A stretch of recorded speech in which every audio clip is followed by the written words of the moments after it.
Bonjour, nous allons aborder ce coup-ci les notions un petit peu de base de données avec le tableur grapheur de LibreOffice Calc comme d'habitude. Vous faites exactement la même chose avec le Microsoft Office Excel. Donc comme à chaque fois, voilà, la vidéo a un décalage de retard avec mon début de discours.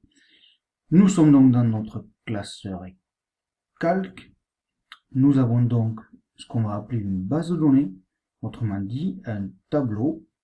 Sauf que quand il s'agit d'une base de données, dans le tableau, chaque ligne va s'appeler un enregistrement et chaque colonne en fait va s'appeler un champ. On a une orthographe, un vocabulaire différent dès qu'on passe un petit peu sur de la base de données. Donc là, vous voyez que j'ai trouvé un tableau avec plein de noms de poissons, d'où le nom du TP, TPBD poissons. On voit que j'ai mis plein d'enregistrements, donc plein de lignes, 336 enregistrements, puisque la première ligne, c'était les intitulés.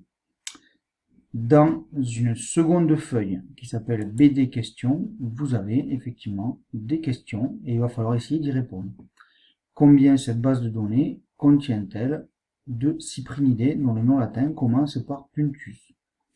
Dans combien de familles trouve-t-on des poissons dont le nom commun commence par silure? Dans la famille des nandidés, combien de sortes de poissons sont représentés dans cette base de données, etc., etc., etc., etc. Donc si je retourne dans ma base de données, je vais pouvoir sélectionner tout mon tableau, par exemple. Donc toute ma base de données. Là, j'y suis presque. Hop, hop, hop, j'ai tout. Si je vais maintenant dans données, je vais pouvoir faire du tri par ordre croissant, par ordre décroissant, choisir en fonction de quelle colonne je veux faire du tri. Donc tout ça, c'est un petit peu de la fonction de base de données inclus dans le tableur grapheur. Mais j'ai aussi une fonction très pratique qui s'appelle ici autofiltre. Oui, il m'a demandé si je voulais utiliser la première ligne comme en tête, et effectivement, on a vu précédemment que ma première ligne, c'était bien mes noms de champs. Et donc maintenant, vous voyez qu'il y a des petites flèches qui sont apparues sur chacun des noms de champs. Et si par exemple, je clique sur ma flèche, je vais pouvoir décocher le tout. Et du coup, je vais pouvoir ensuite choisir qu'une famille. Exemple, par exemple là, je coche Badidé.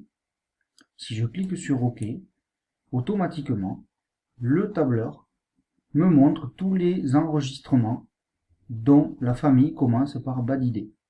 Dans ce cas-là, il n'y en a qu'un. Donc si par exemple j'avais posé la question comment s'appelle le poisson de la famille des Badidés contenu dans cette base de données, vous auriez répondu perche bleue. Attention, il faut bien à chaque fois revenir enlever ce qu'on va appeler un filtre. Du coup, on a fait un filtre sur les badidés. Et il faut venir supprimer son filtre. Il faut recocher tout à chaque fois. Comme ça, on retombe bien sur nos 337 lignes, on l'a dit, en comptant la première. Voilà. Il faut bien vérifier qu'on refasse bien des requêtes. Donc on va appeler ça une requête chaque fois qu'on va utiliser nos filtres. On va bien faire des requêtes sur notre tableau complet. Donc il faut bien faire la manip à chaque fois dans les filtres, de bien recocher tout, de manière à ne pas se louper. Donc si je vais dans ma question numéro 1, combien cette base de données contient-elle de cyprinidés, dont le nom latin commence par puntus? Je vais donc aller filtrer sur mes cyprinidés, donc je décoche tout et puis je cherche mes cyprinidés, les voilà, ok. Et après, dont le nom latin commence par puntius. Donc ici, je vais décocher tout et je vais essayer de voir combien il y a de puntius. Et je vais cocher tout ce qui est puntius.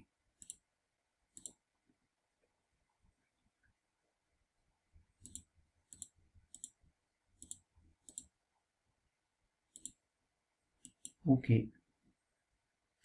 Et donc là, ben maintenant, il est beaucoup plus facile à la limite de compter à la main.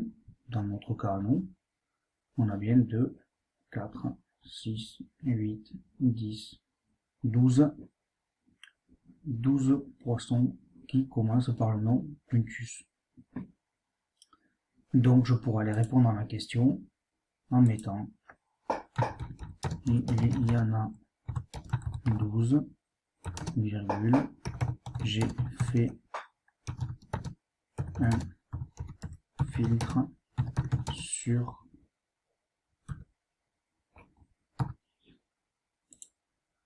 la famille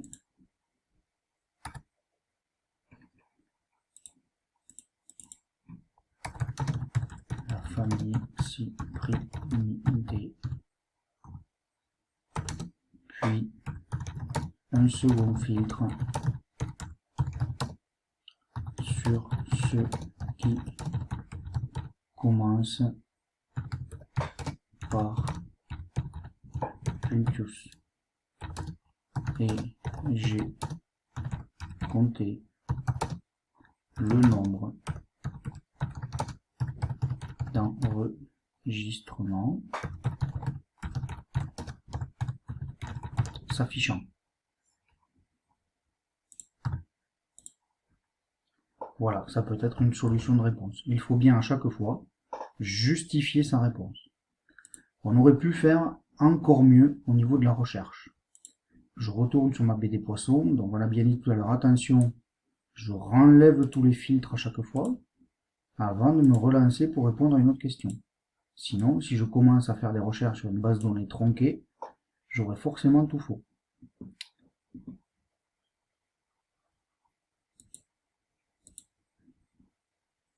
Dans données, plus de filtres, je vais avoir quelque chose qui va s'appeler filtre standard.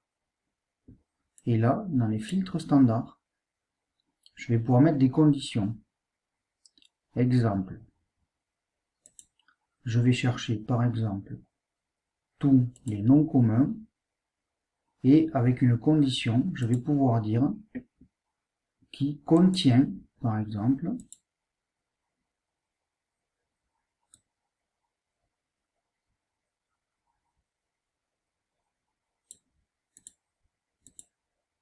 alors, est-ce que je peux, voilà, qui contient, et je peux aller chercher par exemple une caractéristique. Alors, je vais vous trouver par exemple du rayé ou du néon. Voyons, est-ce qu'il y a plusieurs néons? Alors, tous ceux dont le nom commun comprend le mot néon. Ben là, effectivement, on voit que ça m'a sorti tous les poissons qui, dans leur nom, ont le mot néon. Toujours pareil, il faut revenir tout afficher avant de retenter un nouveau filtre. Donc là, on est passé dans données, plus de filtres, filtre spécial. De la même manière que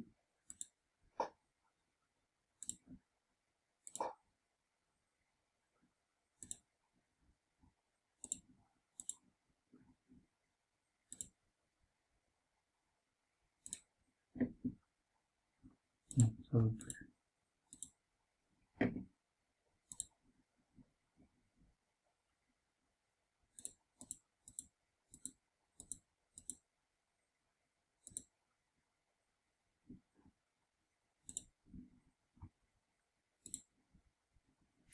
Donc vous revenez bien en arrière, vous repartez bien de votre base de données de départ à chaque fois.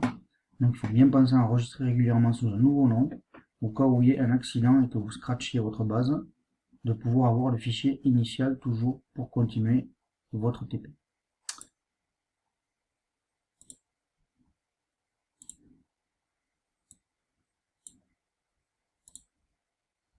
Donc là, vous avez vu que j'ai triché. J'ai sélectionné ma colonne entière. Alors, il n'a plus envie de faire le filtre spécial. Je ne sais pas pourquoi.